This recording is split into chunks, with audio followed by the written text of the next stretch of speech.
রব তোমাকে সতর্ক করছে যে শোনো, ছেলে সন্তান সম্পদের পিছিয়ে পড়ে আল্লাহকে ভুলে যেও না। তাহলে কি হবে? আল্লাহ নিজে সিদ্ধান্ত দিয়েছে, আল্লাহ মিথ্যা কথা বলে না। তোমরা যারা ঈমান এনেছো আকাশের প্রভুর প্রতি, তোমরা যারা ঈমান এনেছো জান্নাত জাহান্নামের মালিকের প্রতি, তোমরা যারা ঈমান এনেছো বিচার দিবসের একচ্ছত্র মালিকানার প্রতি, তোমরা যারা ঈমান এনেছো মানুষের জীবন মৃত্যুর স্রষ্টার প্রতি, তোমাদেরকে বলছি, তোমার বলছে ফাউলাইকা হুমুল খাসিরুন, তোমরা যারা সন্তান সন্ততির মোহে পড়ে, ধন সম্পদের মোহে পড়ে রবকে ভুলো, আল্লাহ বলছে ফাউলাইকা হুমুল খাসিরুন, তোমরা সবাই হবা ক্ষতিগ্রস্ত। জি, তাহলে জামশেদ ভাই, পুরো পৃথিবীর মানুষ যদি আল্লাহ বিরোধী হয়ে যায়, সবাই ক্ষতিগ্রস্ত হবে। এই পুরো পৃথিবী তো দূরের কথা, পৃথিবী আর পৃথিবীতে যা আছে তা আল্লাহর কাছে মাছির দানার সমান না। কি মূল্য আছে আল্লাহর কাছে? আরে পৃথিবী তো দূরের কথা, সাত আসমানকে আল্লাহ কিয়ামতে ডান হাতের মধ্যে ভাঁজ করে রাখবে, এই হচ্ছে আল্লাহ। তুমি বুঝুনি মনে হয়, তুমি মনে করো তোমরা মনে হয় 50 জন মিলে দাঁড়াবে আর আল্লাহকে বলবে ইয়া আল্লাহ, ইয়া আল্লাহ, আমরা 50 জন দাঁড়িয়েছি, তুমি কি 50 জনকে ই করবে না? শোনো বেতুয়ার মানুষ, তুমি নানা অপরাধে অপরাধী, আমিও। তোমার গ্রাম আমার গ্রাম, তোমার অঞ্চল আমার অঞ্চল, তোমার ভাই আমার ভাই, তোমার বাবা আমার বাবা, তোমার মা আমার মা, কেউ মুক্ত নয়, আমরা কেউ মুক্ত নই অপরাধ থেকে। তবে শোনো, একটা অপরাধ থেকে তোমাকে সতর্ক করে যাই। বেতুয়ার মানুষ, হাজার অপরাধ রবের কাছে অপরাধ, একটা অপরাধকে রব ভিন্ন ভাবে দেখে। লক্ষ কোটি মিলিয়ন বিলিয়ন অপরাধকে রব অপরাধ বলেছে, ক্ষমা যোগ্য বলেছে, বলেছে রবের ইচ্ছা, রবের মর্জি। রব এটা ওনার ইচ্ছা, উনি বলছে যে আমার ব্যাপার, মন চাইলে ক্ষমা করে দেবো, মন চাইলে শাস্তি দিয়ে ক্ষমা করব। কিন্তু একটা অপরাধের কথা রব বলেছে না, ক্ষমা হবে না, ইম্পসিবল। পুরো পৃথিবীর মানুষ যদি গিয়ে দাঁড়ায়, ক্ষমা হবে না। রব তার কথা থেকে কখনো সরবে না, কারণ এই পৃথিবীর কোনো শক্তি নেই যে রবকে তার কথা থেকে সরাতে পারে। তোমরা কি শুনতে চাও অপরাধটা কি? এবার একটু আমাকে বলো তো, কি সেই অপরাধ যা হত্যার চাইতে জঘন্য, জানার চাইতে জঘন্য, মদের চাইতে জঘন্য, গীবতের চাইতে জঘন্য? এই পৃথিবীতে আদম আলাইহিস সালাম থেকে কিয়ামত অবধি যত মানুষ যত অপরাধ করবে, সব অপরাধ থেকে এটা জঘন্য। কি অপরাধ বলো? এই অপরাধ সম্পর্কে জানা উচিত নাকি অনুচিত? বললেই তো তুমি রাগ করো, মনে করো ফিতনা করি। শোনো, তোমার ভ্রুক্ষেপ করা উচিত। তোমার রব পুরো কোরআনুল কারীমে ওনার দয়া সম্পর্কে কত কিছু বলেছে, হাদিসে ওনার দয়া সম্পর্কে কত কিছু বলেছে, কিন্তু ওই একই কোরআনে তিনি বলেছেন যে তিনি ক্ষমা করবেন না যে ওনার সাথে শিরিক করে। এই অপরাধটা তো তোমার জানা উচিত। তোমার মজা লাগবে না আমার ওয়াজ, শোনো আমি তোমাকে বলি, গুরুত্ব দিয়ে শোনো, কাজে আসতে পারে হয়তো। দেখো না আমার উপদেশ তোমার কাজে আসে কিনা, দেখো। তোমাকে বলি শোনো, একটা উদাহরণ দিই তোমাকে। তুমি মনে করবা যে জামশেদ ভাই, এটা তো কোনো ওপেন কনফারেন্স না যে বিভিন্ন ধর্মীয় মানুষ আসবে আর আপনি শিরিক সম্পর্কে বলবেন। আমরা সবাই মুসলিম, লা ইলাহা ইল্লাল্লাহ বলি, ওয়া আন্না মুহাম্মাদ আবদুহু ওয়া রাসূলুহু বলি। এখানে শিরিক কিভাবে আমরা মুসলিমরা করি? তবে শোনো, আমিও এমনটা মনে করতাম। হঠাৎ করে সূরা ইউসুফের 106 নম্বর আয়াত পড়ার পরে আমার ধারণা বদলে গেল। বলো, তুমি যা বলবে, তোমার ধারণা, তোমার বলা, এটা সঠিক নাকি রব যা বলবে তা সঠিক? তুমি বলবে শেষ নবীর উম্মত যা করবে করবে, যা বলবে বলবে, কিচ্ছু হবে না শেষ নবীর উম্মত। নবী নিজে তো এই কথা বলে না, সাল্লাল্লাহু আলাইহি ওয়াসাল্লাম। তবে শোনো বেতুয়ার মানুষ, মুহাম্মদ সাল্লাল্লাহু আলাইহি ওয়াসাল্লাম, জানো উনি কে? মুহাম্মদ সাল্লাল্লাহু আলাইহি ওয়াসাল্লামকে তোমার সাথে একটু পরিচয় করিয়ে দিই না, আমার মতো করে না, রবের মতো করে। কার মতো করে? তুমি বলবে জিন্দা, কেউ বলবে মুর্দা, কেউ বলবে উপস্থিত, কেউ বলবে অনুপস্থিত, কেউ বলবে নূর, কেউ বলবে মাটি, কেউ চেয়ার খালি রাখবে, কেউ পরিপূর্ণ রাখবে। না, তোমার মতো আর আমার মতো করে নয়। মুস্তাফা সাল্লাল্লাহু আলাইহি ওয়াসাল্লামকে রবের মতো করে তোমাকে একটু বুঝাই। দেখো তো পুরো পৃথিবীতে আর মানুষ 10 লক্ষ মানুষ মিলে র্যালি করবে, 10,000 কোটি টাকার স্টেজ করে ঈদে মিলাদুন নবী পালন করবে। দেখো তো রব যেভাবে সম্মান করে তাকে পার করতে পারবে কিনা। দেখো রব কিভাবে সম্মান করেছে রাসূলকে সাল্লাল্লাহু। দেখো মুস্তাফা সাল্লাল্লাহু আলাইহি ওয়াসাল্লাম সম্পর্কে রব বলছে, মুহাম্মদ সাল্লাল্লাহু আলাইহি ওয়াসাল্লাম একটা কাজ করেন। আচ্ছা, এই কথাগুলো আমি বলি, এভাবে কোরআনে বলে না, ঠিক আছে? এটা কথা বলার ডায়লগ, ওকে? আমি সেটাই কোরআনের কথা যেটা আমি কোরআন পড়ে ট্রান্সলেশন করি, ওকে? এটা একটা কথা বলার ধরন। আচ্ছা, মুহাম্মদ সাল্লাল্লাহু আলাইহি ওয়াসাল্লামকে আল্লাহ সুবহানাহু ওয়া তাআলা বলছে, কে বলছে? কার রব? আল্লাহ। কার রব? সবার, যিনি প্রতিপালন করে, সবকিছুকে যিনি পালে। লা ইলাহা ইল্লাল্লাহ। শুনুন, বলছে যে কুল মুহাম্মদ সাল্লাল্লাহু আলাইহি সাল্লাম বলুন, আপনার সামনে যে মানুষগুলো আছে, আপনার যে উম্মতরা, এদেরকে বলুন, ইন কুনতুম তুহিব্বুনাল্লাহ, এ মানুষ শুনো, মহিলা এবং পুরুষ শুনো, তুমি কি তোমার রবকে ভালোবাসো? আমরা কি ভালোবাসি? কচ্ছত্র মালিকানা কার? যেদিন কোনো মানুষ কোনো মানুষের কোনো কাজে আসবে না, সেদিন কার ক্ষমতা থাকবে? মালিকানা কার থাকবে? তিনি বলছেন। তাহলে তিনি যা বলবে তা করতে সক্ষম। তিনি যা বলবে তা করতে কি? শোনো বেতুয়ার মানুষ, রব তোমাকে বলছে, কুল ইন কুনতুম তুহিব্বুনাল্লাহ, ও মুহাম্মদ সাল্লাল্লাহু আলাইহি ওয়াসাল্লাম, এদেরকে বলে দিন, তোমরা কি আল্লাহকে ভালোবাসো? তোমরা কি আল্লাহকে ভালোবাসতে চাও? ফাত্তাবিউনি, তাহলে আমি মুহাম্মদ সাল্লাল্লাহু আলাইহি ওয়াসাল্লামের অনুসরণ করো। যে হাতে খাই সে হাতে খাও, যে পায়ে মসজিদে যাই সে পায়ে যাও, যা রবের ইবাদত বলি তাই ইবাদত মনে করো। যখন ঘুমানোর অনুমতি আছে তখন ঘুমানোকে অবৈধ মনে করো না। যখন স্ত্রী সহবাস করার অনুমতি আছে এটাকে অবৈধ মনে করো না। যখন আল্লাহ কোনো অকল্যাণের ঘোষণা দেয়নি কাউকে অকল্যাণ মনে করো না। যখন রব ছাড়া কেউ সুস্থ দাতা নাই, সন্তান দাতা নাই, রিজিক দাতা নাই, হায়াত এবং মৃত্যু দাতা নাই, অন্য কাউকে এটা মনে করবে না। পৃথিবীতে কেউ মুশকিল কুশা নেই। শোনো মানুষ, যদি রবের ভালোবাসা পেতে চাও, যদি রবকে ভালোবাসতে চাও, তবে শোনো, ফাত্তাবিউনি, তাহলে আমি মুহাম্মদ সাল্লাল্লাহু আলাইহি ওয়াসাল্লামের অনুসরণ করো। যেভাবে নামাজ পড়েছি সেভাবে পড়ো, যেভাবে হজ করেছি সেভাবে করো। না, মানুষ দিয়ে মানুষকে যাচাই আর করা যাবে না। এই পৃথিবীতে কোরআন ও হাদিস কোনো বিলুপ্ত প্রাণী নয়, যা চিড়িয়াখানায় পাওয়া যায়। এই পৃথিবীতে কোরআন ও হাদিস প্রত্যেক মসজিদে অথবা লাইব্রেরিতে পাওয়া যায়। সময় এসেছে মানুষ নিজে যতটুকু পারো ততটুকু পড়ো, যতটুকু পারো না ততটুকু শেখো। মানুষ আর ফাঁকি দিও না নিজেকে। মানুষ নিজের আখিরাতকে আর নষ্ট করো না। তুমি সুসংবাদ নাও, আল্লাহ তোমাকে ভালোবাসবে যদি তুমি মুহাম্মদ সাল্লাল্লাহু আলাইহি ওয়াসাল্লামের অনুসরণ করো। তিনি বলছেন, ইউহিব্বুকুমুল্লাহ, আল্লাহ নিজে তোমাদেরকে ভালোবাসবে। আমার কথা কি স্পষ্ট শোনা যায়? কোনো অসুবিধা হয়? আচ্ছা, আল্লাহ ভালোবাসবে কি করলে? অনুসরণ করলে। বলো তো তুমি 20টা সুন্নতের নাম বলা লাগবে না, কাজ বলো যেটা মানে এটা করা সুন্নাহ। যেমন ডান হাতে খাওয়া সুন্নাহ, ডান পায়ে মসজিদে প্রবেশ করা সুন্নাহ, বাম পায়ে টয়লেটে প্রবেশ করা সুন্নাহ, দাড়ি রাখা সুন্নাহ, টাকনুর উপরে প্যান্ট কাপড় পরা সুন্নাহ এবং ওয়াজিব। অনেক বড় গুনাহ, সুন্নাহ। ঠিক আছে, এভাবে ধরো তুমি বলতে পারো যে কাউকে দেখে মুচকি হাসা সুন্নাহ, রাসূল সাল্লাল্লাহু আলাইহি ওয়াসাল্লাম বলেছে সাদাকা, সালাম দেওয়া সুন্নাহ। এভাবে তুমি কয়টা সুন্নতের ব্যাপার জানো, মানে রাসূলকে অনুসরণ, এগুলোই সুন্নাহ। তুমি যদি এটা করো আল্লাহ তোমাকে ভালোবাসবে। সুবহানাল্লাহ, বেতুয়ার মানুষ। যাই হোক, শোনো, নামাজ কলমা তো ছেড়ে দিয়েছো, এর কারণ এটা নয় যে তুমি বেনামাজি। তোমার নামাজ কলমা ছাড়ার কারণ ভিন্ন। তুমি মনে করো আর কি তোমার মন চায় না, তুমি পারো না, তাই তুমি নামাজ পড়ো না। আসলে তোমার তাওহীদের সমস্যা। কোথায় সমস্যা? মানে আল্লাহ কে?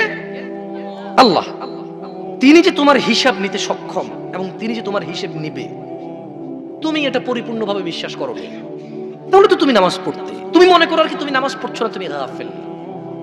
এই জন্য তোমাকে বলেছি আল্লাহকে ভয় করতে হবে। ফর এক্সাম্পল, আল্লাহ নামাজ ফরজ করেছে। কে নামাজ ফরজ করেছে? আল্লাহ। মুয়াজ্জিন আযান দেয়, তুমি নামাজ পড়ো না। তুমি মনে করো তোমার দান সাদাকা তোমাকে উদ্ধার করবে, তোমাকে ভুল শিখিয়েছে।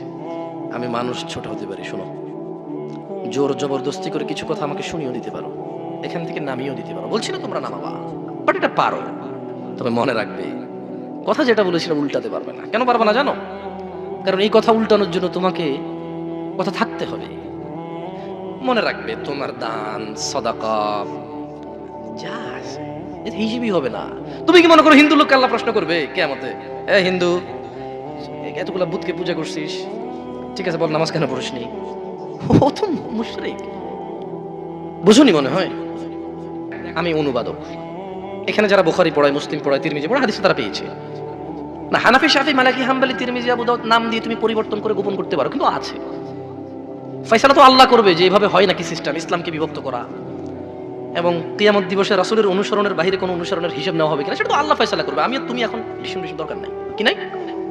দরকার নাই। তো তুমি তোমার যা ইলম অর্জন করেছো তাদের দাওয়াত দাও, আমি যা অর্জন করেছি তাদের দাওয়াত দেব। তোমার দাওয়াতে যদি আল্লাহ বারাকা দেয়, আলহামদুলিল্লাহ। ভয় পেও না, তুমি দাওয়াত দিতে থাকো এবং কাউকে দাওয়াতি কাজে বাধা দিও না যারা আল্লাহর নামে দাওয়াত করে। শোনো, রব তোমাকে বলছে, বেতুয়ার মানুষ, রব বলছে, ইন্নাল্লাহা লা ইয়াগফিরু আন ইউশরাকা বিহি, নিশ্চয়ই আল্লাহ ক্ষমা করবে না যে আল্লাহর সাথে শিরিক করে। ওয়াগফিরু মা দুনা যালিকা লিমান ইয়াশা। দেখো রব কি বলে, অপরাধটাকে বাছাই করো মানুষ। আল্লাহর ঘর মসজিদ ছাড়া কোথাও যেও না।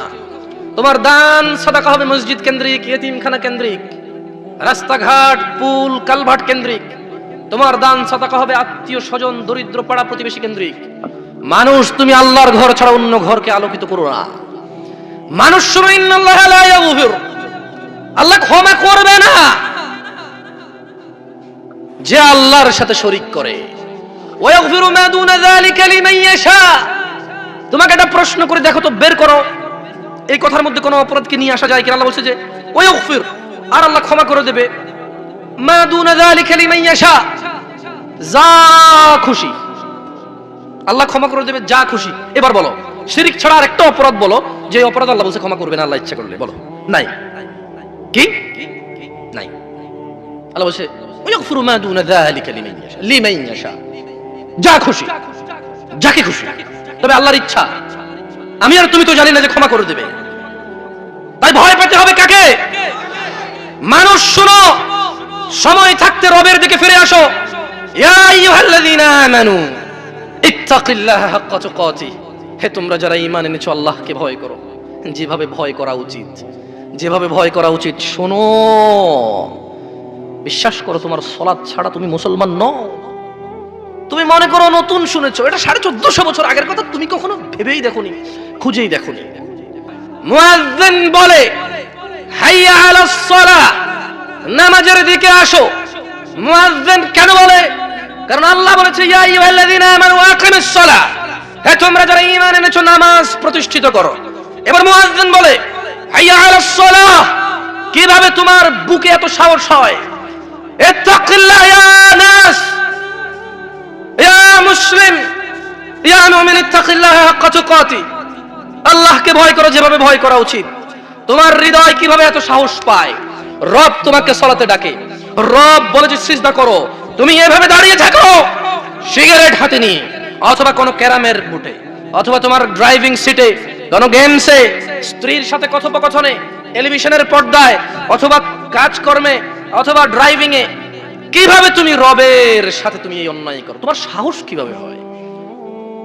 বলো, এটা কি আল্লাহর ভয়? এখানে যদি এখন মাননীয় প্রধানমন্ত্রী শেখ হাসিনা আসে আর বলে যে শোনো, এই এলাকার যত মানুষ এখানে এখন উপস্থিত হবে তারা সবাই বেশি না 2000 টাকা করে পাবে। মানুষ টাকার জন্য, কিছু মানুষ আসবে না কিন্তু দেখতে আসবে প্রধানমন্ত্রীকে। কি করবে? দেখতে আসবে, এবং এটাও দেখতে আসবে যে কত মানুষ এসেছে, এটাও দেখতে আসবে, সত্যায়ন করতে আসবে যে আসলে কি দেয় কিনা, এটাও দেখতে আসবে, মানে পেতেও আসবে। অথচ তোমার রব বলেছে, রব তোমাকে বলেছে যে সালাত তোমার সর্বপ্রথম হিসাব হবে।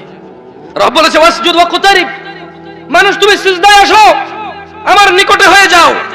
তুমি রবের কথা শোনো না। ইত্তাকিল্লাহা হাক্কা তুকাতিহ ইয়া নাস, বেতুয়ার পুরুষ এবং মহিলা, ধনী এবং গরিব, সুস্থ এবং অসুস্থ, আল্লাহকে ভয় করো যেভাবে ভয় করা উচিত। ওয়ালা তামুতুন্না ইল্লা ওয়া আনতুম মুসলিমুন, আর তোমরা মৃত্যুবরণ করো না মুসলিম হওয়া ছাড়া। বেতুয়ার মানুষ, তোমার রব তোমাকে সতর্ক করছে। তোমার রব যিনি তোমাকে সৃষ্টি করেছে তুচ্ছ পানি হতে, যিনি তোমাকে মায়ের পেটে দীর্ঘদিন একটা সময় অবকাশ দিয়ে একটা পানি থেকে রক্ত মাংস হাড্ডি সুন্দরতম অবয়বে এই পৃথিবীতে প্রেরণ করেছে, যিনি তোমাকে, বেতুয়ার মানুষ, সেই রব তোমাকে বলছে যে রবকে ভয় করো। বলো, এই পৃথিবীতে কি এমন কেউ আছে যে রবের বিরুদ্ধে আশ্রয় দিতে পারবে? আছে কেউ? শোনো বেতুয়ার মানুষ, রব তোমাকে ডাকছে ক্ষমার দিকে। শুনবে?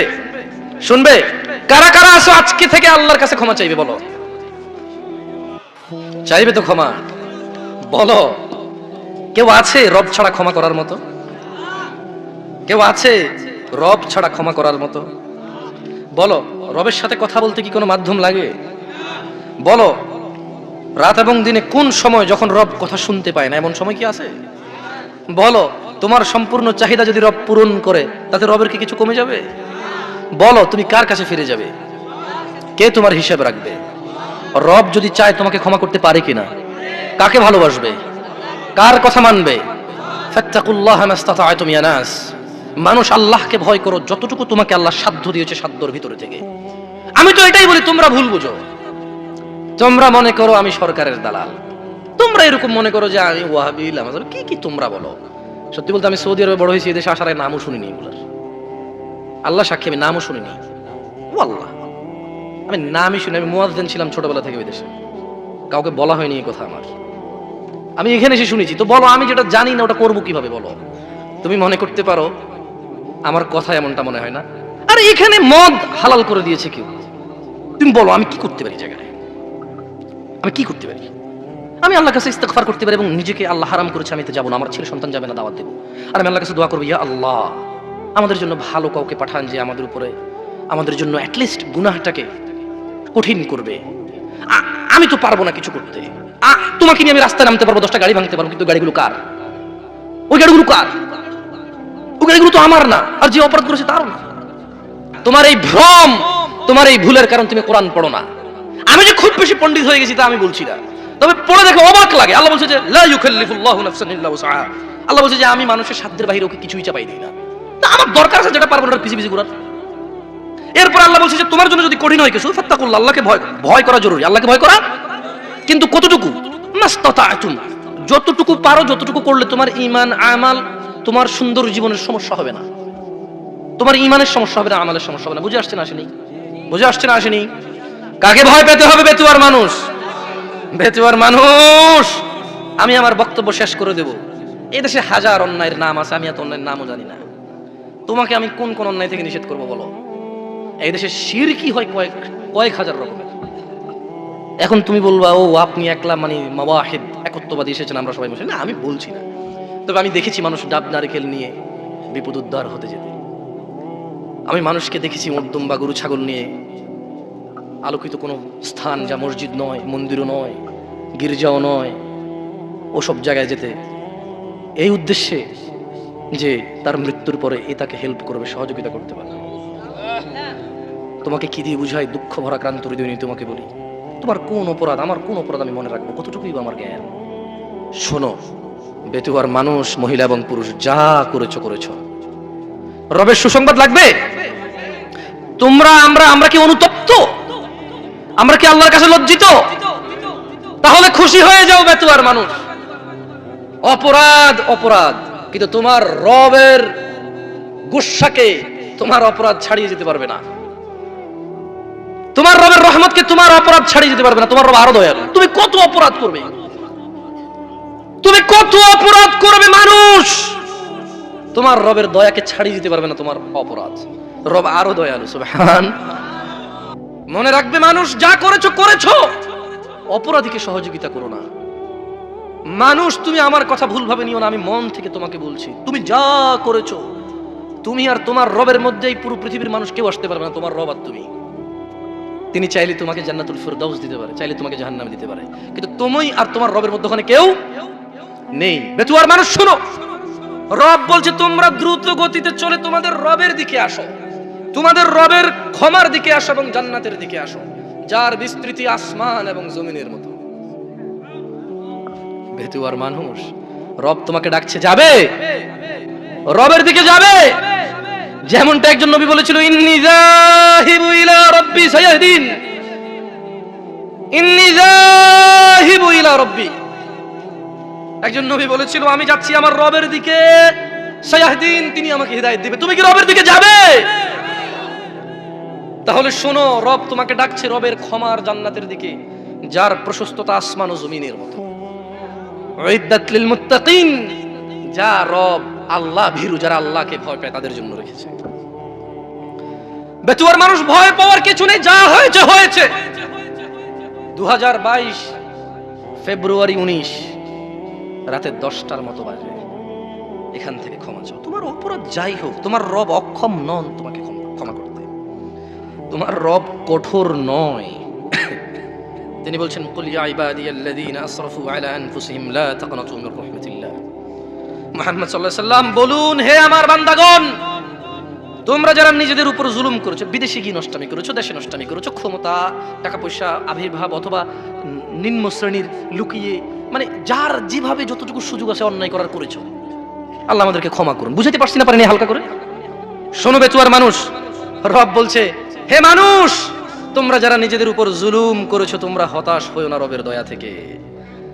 ইন্নাল্লাহা ইয়াগফিরুয যুনুব, আল্লাহ ক্ষমা করে দেবে তোমাদের অপরাধ। কয়টা অপরাধ?